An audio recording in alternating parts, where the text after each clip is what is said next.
Hi everyone. How are you today? Let's learn English conversation with me. 36. Outdoor activities. What outdoor activity do you participate in? I do many, but my favorite one is jogging. Where do you do it? I go jogging in the park near my place. Who do you do outdoor activities with?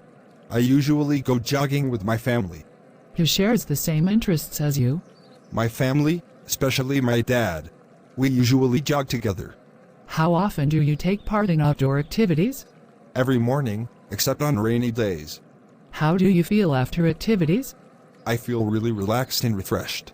What benefits can you get from outdoor activities? It's a good workout method.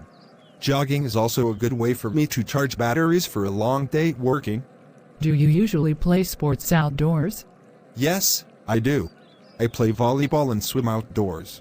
Why are children less interested in outdoor activities nowadays? Children nowadays prefer high-tech gadgets like computers, iPads, and phones to outdoor activities. Thank you for watching my videos.